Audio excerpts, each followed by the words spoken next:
Okay, so for those of you watching on YouTube, the class has just finished writing a online test like the Google form that we used last time as well.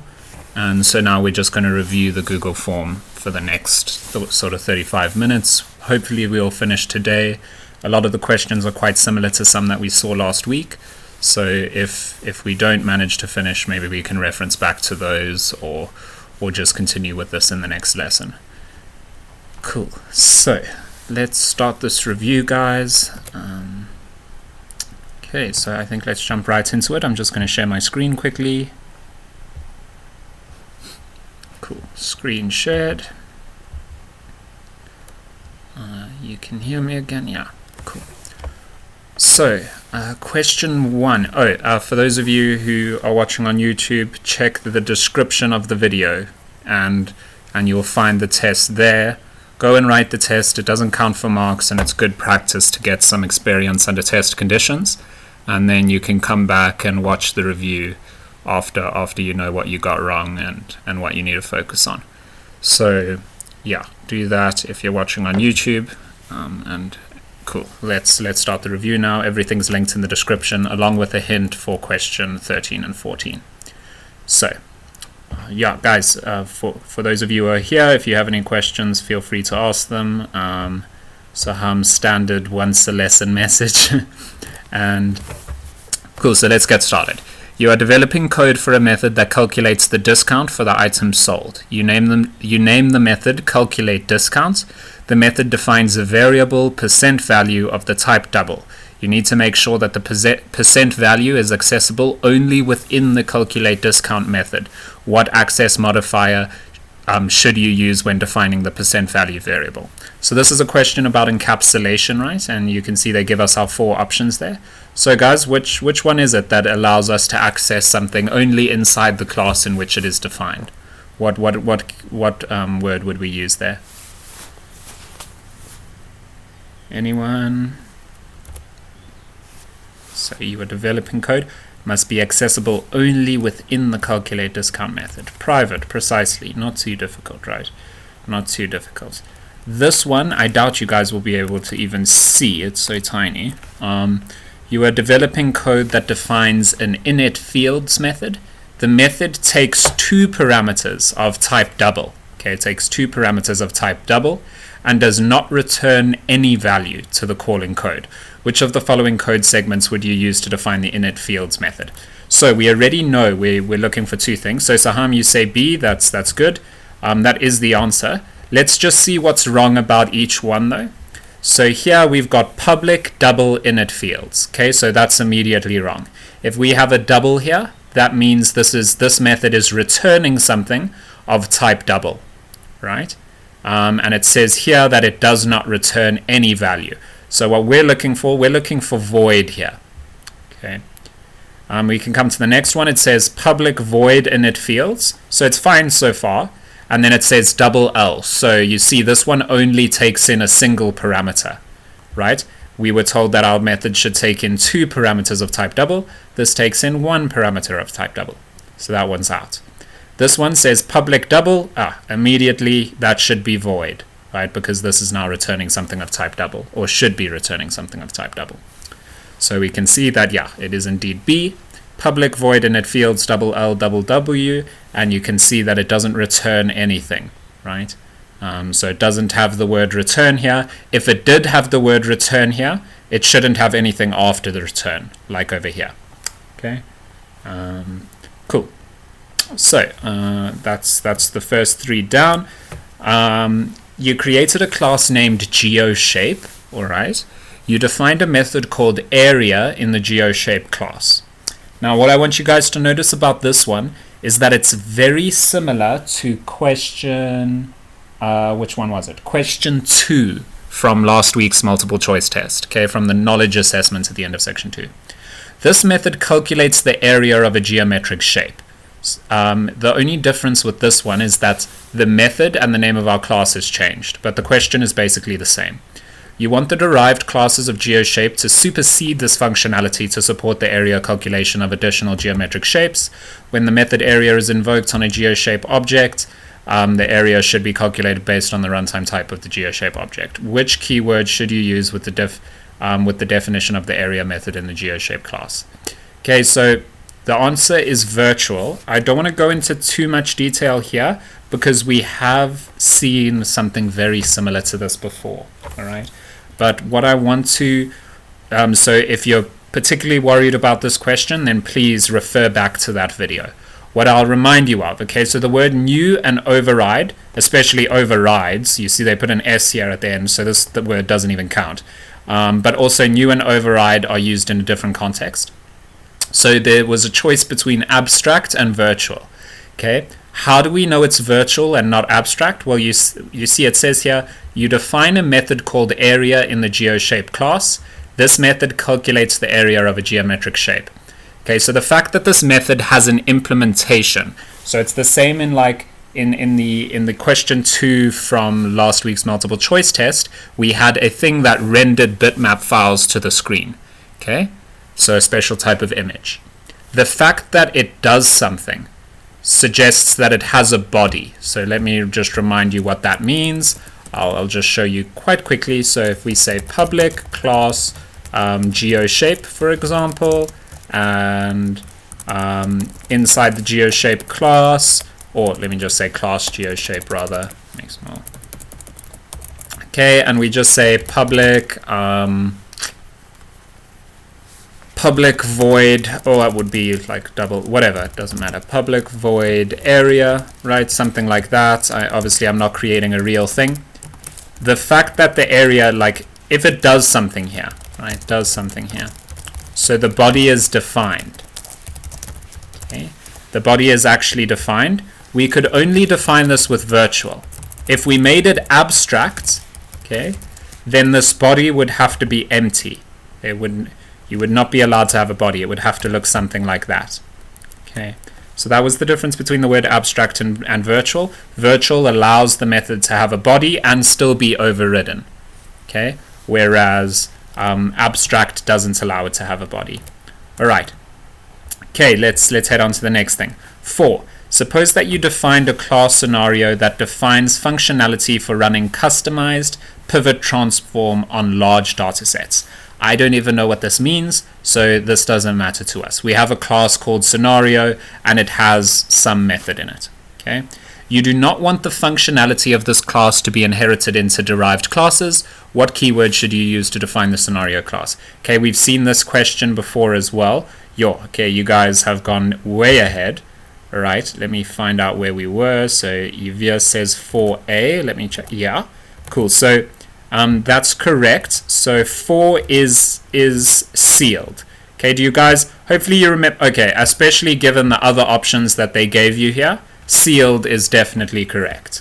Okay, because so private, internal are totally different concepts. These are about encapsulation, and we're talking about inheritance. Okay, and sealed means that the class, you're not allowed to inherit from it. Abstract means you're only allowed to inherit from it. Okay, so the answer here is sealed, because we don't want the functionality. We do not want the functionality to be inherited into a derived class. And this is very similar from question 3 of the multiple choice test last week. So go back and refer to the video if you want a deeper discussion of this. Okay. You need to provide printing functionality to several of your classes. Each class's algorithm for printing will likely be different. Also, not all the classes have an is-a relationship with each other. How do you support this functionality? Again, very, very straightforward, I think. They do say should, right? Remember, they say should. This technically option B here would work, okay? But they say how should you do it, and you should use an interface for this based on how they describe it. Okay, so it's a bit tricky in that sense, but again, this is the same as question 4 from last week, pretty much, except slightly different wording, I think, although not even. And yeah, here in last week they said query functionality. Here they say printing functionality. That's the only difference. But it's fairly straightforward. If you want a deeper discussion, again, consult last week's video. Okay, how are we doing, guys? Any questions? Okay, wow, we're making lots of cool. You are writing code for a class named book. You should be able to get a list of all the books sorted by the author's last name. Okay, so you'll see that this doesn't really have bearing on the question. You need to write code to define the behavior of the class, or define this behavior of a class. Okay, so we need something to define behavior. Interesting. Which of the following class elements should we use? What are our thoughts here, guys? Okay, Yuvia said A, and actually, yeah, you guys would have seen this. So I mixed 13 and 14. Interesting. Okay, well, those were the two that I thought were quite difficult, and we're going to go into detail on those. So this one is method. Again, this is very similar to question 5 from last week, basically identical. But I think what maybe warrants discussion a little bit.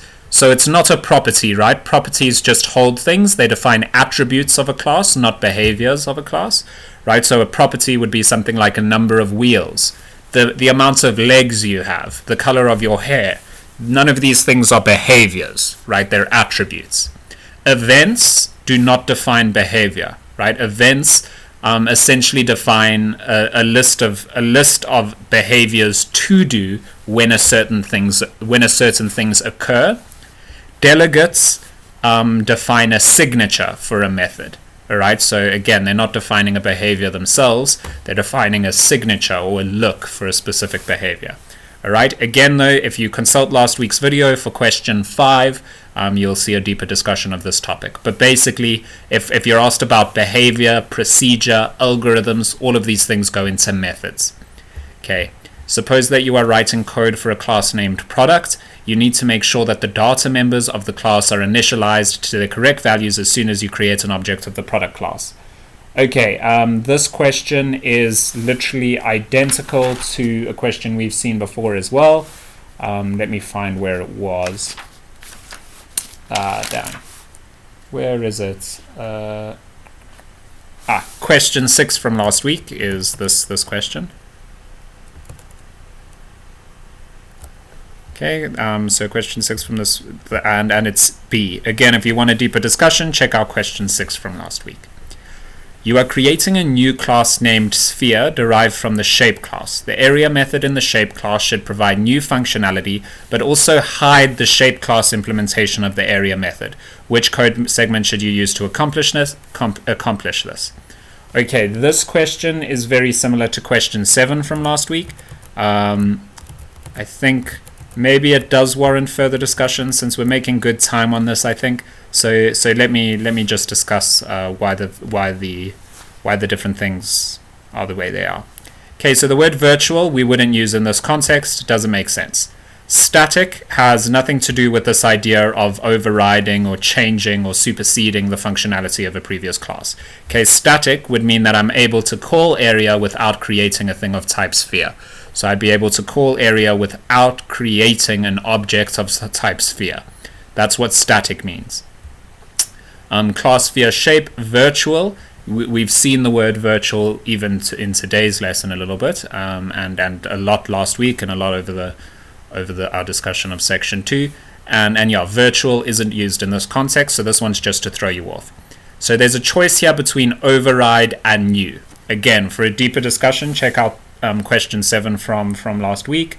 The YouTube video will be in the playlist, but I think here it's worth pointing out. So we have so what override does, notice that they say the area method in the shape class should provide new functionality but hide the shape class implementation. Okay, so override doesn't hide the shape class implementation. It completely changes it, right? It overrides it. New will supersede it, but not replace it. Okay. Do you guys want an example of this question, or were you okay with our discussion of override and new from last week? Let me just gauge that. Anyone, any takers for deeper discussion of this? So for number 7, it says, yeah, it says no correct answer for number 7, which was the previous one. And yeah, but B is the correct answer. So if you answered B, add 2 to your score. Okay.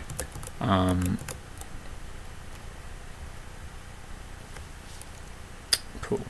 So yeah, if you answered B for question 7, then you're good. That's the correct answer. Okay, cool. No takers on this. If you want a deeper discussion of the difference between new and override, we went very in depth in last week's lecture. Okay, so check out the YouTube video. You are creating a new class named Polygon. You write the following code, and you need to complete the definition of the compare to method to enable comparison of the polygon objects. Which of the following code segments should you use? Okay, this one, it's not difficult, but it would require you to spend some time on it. Did anyone get this correct? Are we... Sir, 7 and 11 have no correct answers, so if you get them both right, add 4 points. Yeah, precisely. I think question 11's correct answer was C, and question 7's correct answer was B. So if you got those right, add that to your score. I'll also mention that in the description of the YouTube video and on the WhatsApp group. Okay, so yeah, let's just get through this. So question 9. Okay, I'll go through why each one is wrong, or why it's right. Okay, so the answer to question 9 is A, right? It's A. I just want to explain why. So here we say if I remember we discussed this last week, that there's this special way to compare two numbers. Instead of saying this dot get area less than target dot get area, or equals target dot get area, or greater than target dot get area, instead of doing all of that, you can calculate the difference between the two. If it's 0, that would mean there's no difference between the areas, right? So we say if diff equals 0, return 0. So this is saying if they're the same, we return 0. That's correct.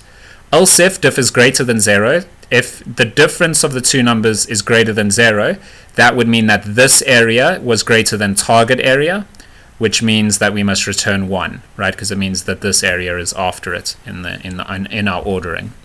And else we return -1. So this one's correct. Why is this one wrong? Well, you can see immediately it says if diff equals 0, return 1. So this is saying if they're the same, it returns 1. So that's why that one's wrong. This one is wrong because it says this equals target. You can't compare the objects. You need to compare the area in the objects, right? You need to say this dot get area, not this equals target, right? That's comparing two objects. It's meaningless. The reason we can create it compare to is to compare them properly. And likewise with this one. All right, so again, we did a deeper discussion and actually programmed this up in last week's lecture for question 8. So go check that out if you want a deeper discussion on that. You are writing code for a new method named process. The code receives a parameter of type object. You need to cast this object into the type polygon. At times, the value of O that is passed to the method might not be a valid polygon value. You need to make sure that the code does not generate any system.invalid cast exception errors while doing the conversions. Which of the following lines of code should you use inside the draw method to accomplish this goal? All right, so this one is C. Again, we discussed it more in depth last week on question 9, and yeah, so it has to do with this idea that C# specifically added this word as to handle this case. So whenever you're casting from one type to another and things seem a bit uncertain, you always use this word as. All right, +4 = 28. Yeah. Okay, cool. That's awesome. That's awesome. Yeah, and remember, so what would we have wanted to get? And actually 28 is 70%, right? So that's good. That would be your target. Awesome. Yeah, so 28 would mean you're in a super good spot after you add your mark for 7 and 11. All right. That's sort of what we would expect. And remember, I consider this the hardest section of the course as well. So if you're handling this nicely, you're in a good spot. You are writing code to handle events in your program. You define a delegate named polygon handler, and you also create a variable of the polygon handler type as shown below. Later in the program, you need to add a method named calculate area to the method invocation list of the handler variable. Okay, guys, so this question, again, in order to show you, I would have to program up that whole events example. If you remember our lecture on events and delegates, that's where we saw this before. And but really the solution is quite basic. Okay, so I do want to just explain to you, because it might seem scary how they're wording this question, but what is happening is fundamentally quite clear.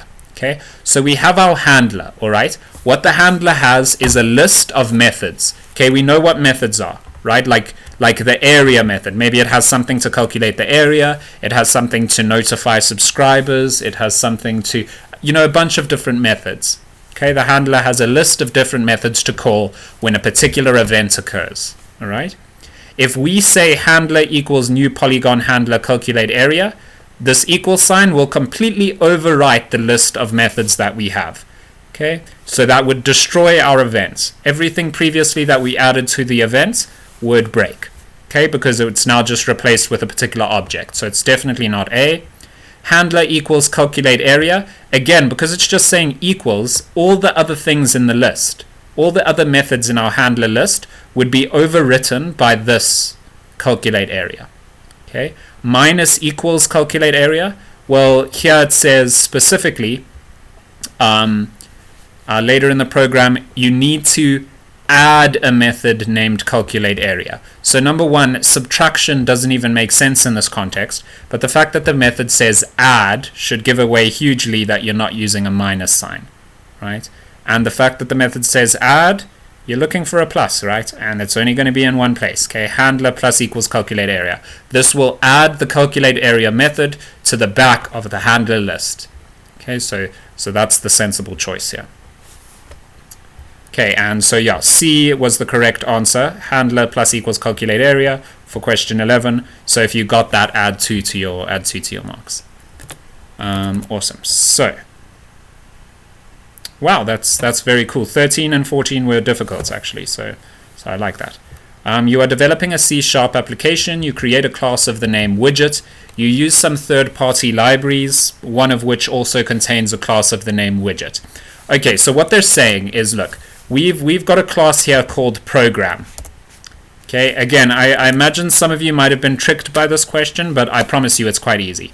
You need to make sure that using the widget class in your code causes no ambiguity. Which C# keyword should you use to address this requirement? So what they're saying is we've got a class called program.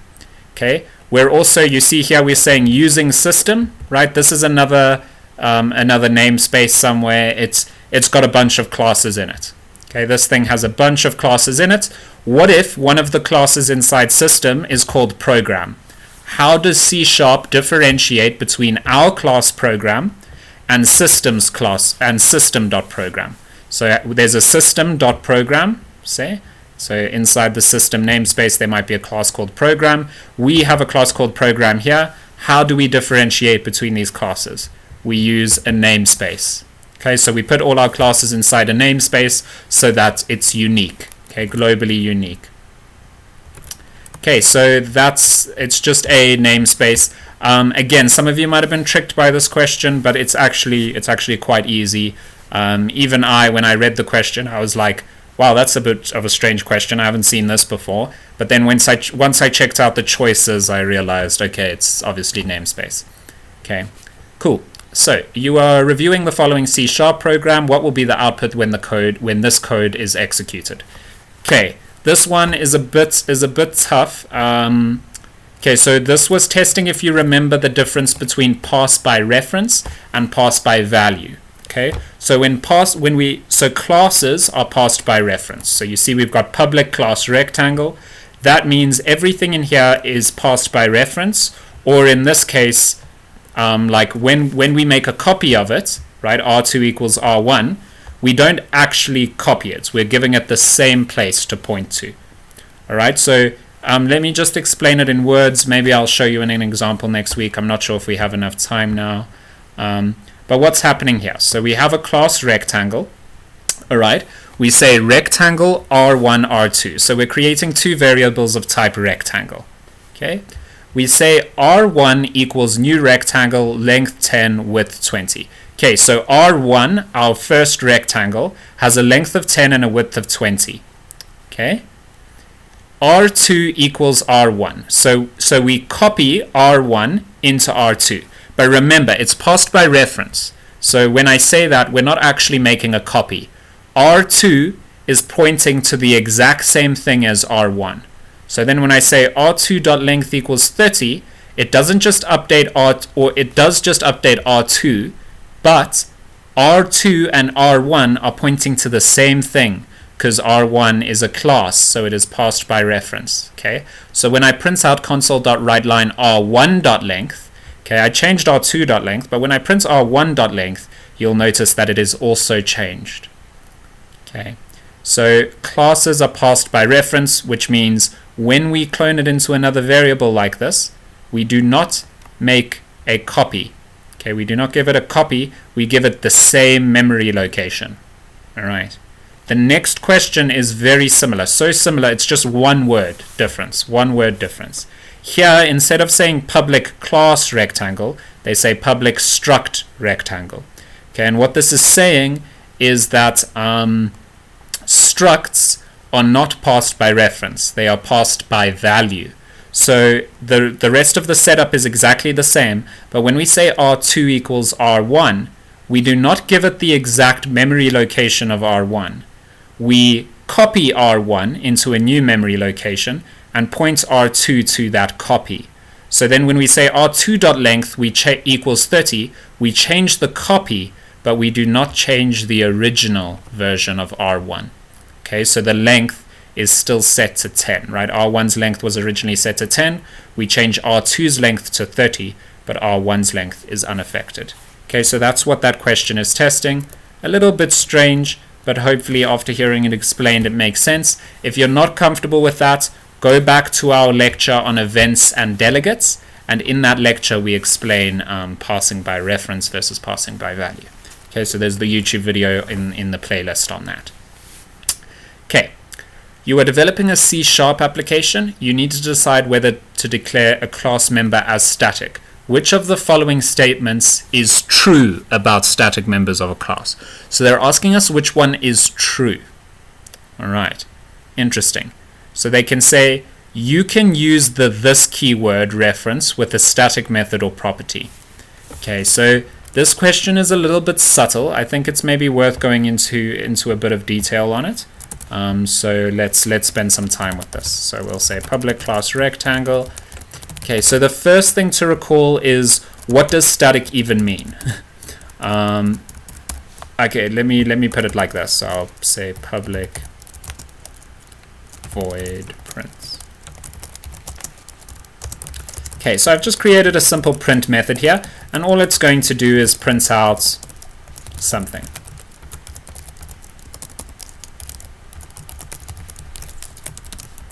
Okay, like that. Notice this method is not static. Ooh.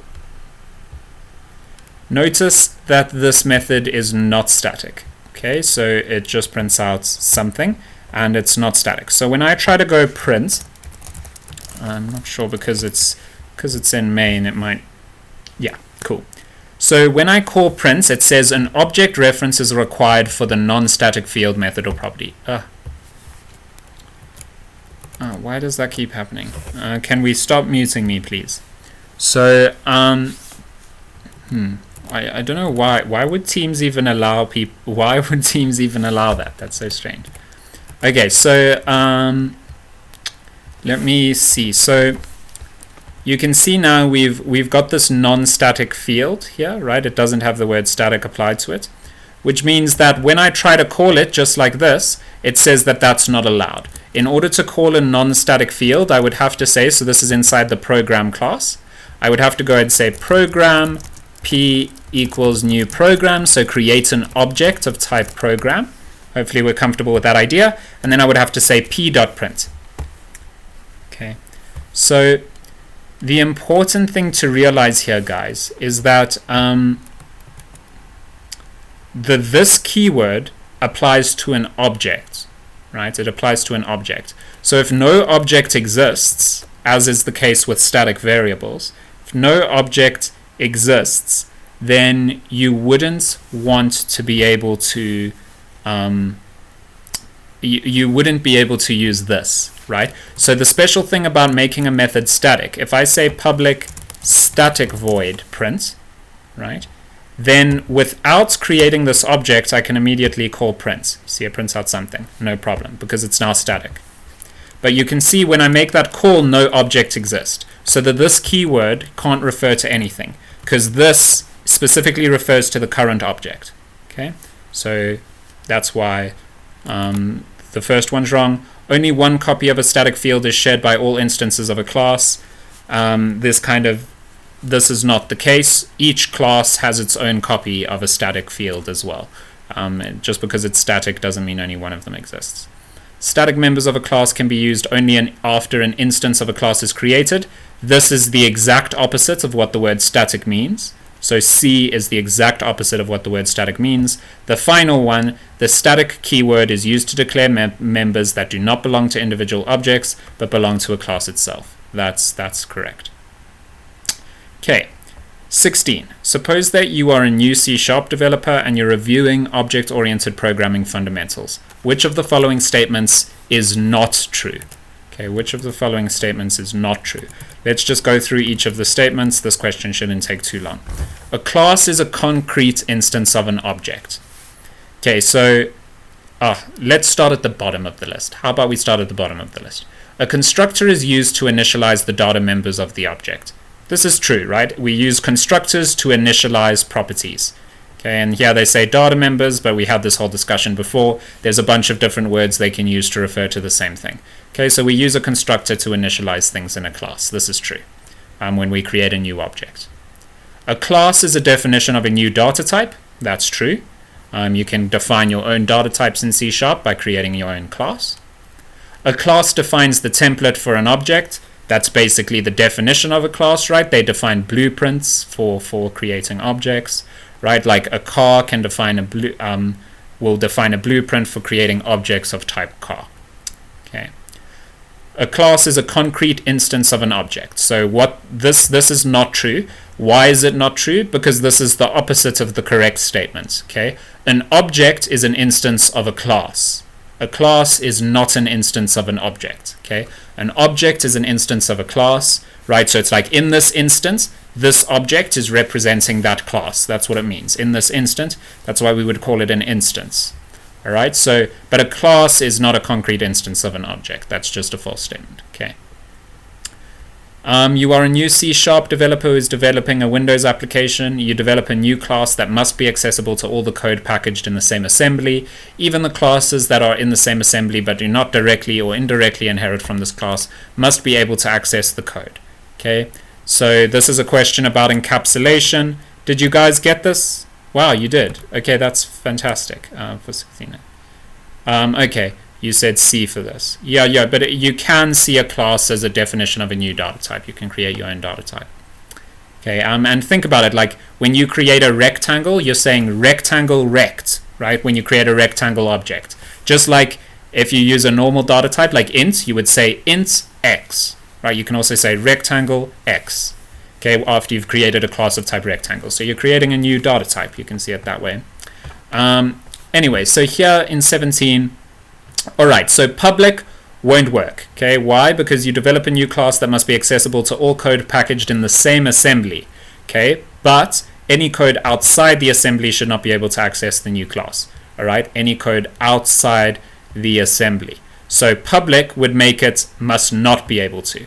Okay, public would make it accessible everywhere, absolutely everywhere. So it fails in this last bit here. Protected says even the classes that are in the same assembly but do not directly or indirectly inherit from this class must be accessible to the code. Protected would make it only accessible if you inherit from it directly or indirectly. Okay, so protected is not the answer. Private would mean that it's not accessible in all classes in the assembly, right? It's only accessible in the class that defines it. So the answer is D, internal. So what does internal mean? Internal means it's access in the entire project. Okay, internal means that the project or the assembly, we sometimes call it, has access to it, but other projects don't. So what do we mean by that? If we say like, yeah, we can see it as like system here, whatever. You would create. It's difficult to explain in Rex Tester because you can't create like multiple files. But yeah, you can see it as it's accessible in your project, right? If you have a mobile app and a desktop app, you might only want the mobile app to access something, so you would make it internal to the mobile app. Okay, it is 4:30. I'm just going to finish off the test though, and then we can go. So it might go a bit over time, but we're on question 18 already. You are a C# developer who is developing a Windows application. you need to provide a common definition of a base class that can be shared by multiple derived classes. Which keyword should you use to declare the new class? Okay, you need to provide a common definition of a base class that can be shared by multiple derived classes. Okay, so see, this one's a bit strange because the correct answer is abstract. All right, I want to see. What did you guys answer for 18? Did you get this correct? Yeah, that is true. I think it is much better though. You feel much more relaxed over the course of the day to only have a 1.5 hours. 2 hours is a bit long. But I do just want to finish going through this test. Did you guys get 18 correct? Was the general feeling on 18 good? I imagine a lot of you would have answered interface. And to me, interface does seem like quite an intuitive answer, right? Like obviously virtual and sealed are wrong. Sealed would mean you can't inherit it, so you couldn't even have derived classes. Virtual is not something we use to define classes. We use it to define members of classes. So it was between interface and abstract. I feel like interface is actually a fair answer here. Remember, I didn't set the test. Microsoft does. I think the trick to learning that it's not interface would be to say, you need to provide a common definition of a base class. Okay, so they tell you that it must be a base class, right? So if you make it an interface, it's not a class, right? So let me show you that. If we create class enemy, right, we could use that as a base class and we would call it a base class. If we say interface enemy, then you can see it's no longer a class. We don't use the word class. Okay, so we would say abstract. So I would say abstract class enemy. Okay, so they kind of tell you that it has to be a class. Okay.